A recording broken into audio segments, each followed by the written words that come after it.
Hello friends, Uttarakhand రాష్ట్రంలో రూప్ఖండ్ అనే ఒక సరస్సు సముద్ర మట్టానికి 5029 మీటర్ల ఎత్తులో ఉంది. ఈ సరస్సుని లేక్ ఆఫ్ స్కెలిటన్స్ అని కూడా అంటారు. ఎందుకంటే అక్కడ కొన్ని వందలాది మంది స్కెలిటన్స్ పడి ఉంటాయి. ఒకటే ప్లేస్లో అన్ని స్కెలిటన్స్ ఎక్కడ నుంచి వచ్చాయి?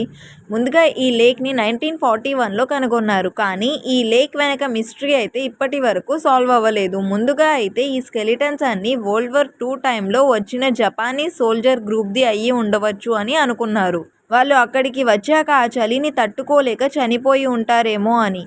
కానీ ఇన్వెస్టిగేషన్ చేశాక తెలిసింది ఏంటి అంటే ఈ స్కెలిటన్స్ వరల్డ్ వార్ టైం కంటే చాలా పాతవి అని. 2004లో యూరోపియన్ అండ్ ఇండియన్ సైంటిస్ట్ కలిసి ఈ స్కెలిటన్స్ని కార్బన్ డేటింగ్ చేస్తే తెలిసింది ఏంటి అంటే ఈ స్కెలిటన్స్ 850 ఇయర్స్ బ్యాక్వి అని. కొంతమంది ప్రకారం ఇక్కడ ఏదైనా బ్లాక్ మ్యాజిక్ చేస్తూ రిచువల్ సూసైడ్ చేసుకున్నారు అని. కానీ అలాంటి ప్రూఫ్స్ కూడా దొరకలేదు. కొన్ని స్కల్స్ వెనక క్రాక్స్ ఉన్నాయి. దాన్ని చూసి సైంటిస్ట్ చెప్తుంది ఏంటి అంటే తలపై గట్టిగా కొట్టి ఉండాలి అని. కానీ ఇప్పటి వరకు అక్కడ ఎటువంటి రిచువల్ జరిగినట్టు కానీ వెపన్స్ కానీ ఏమీ కనిపించలేదంట.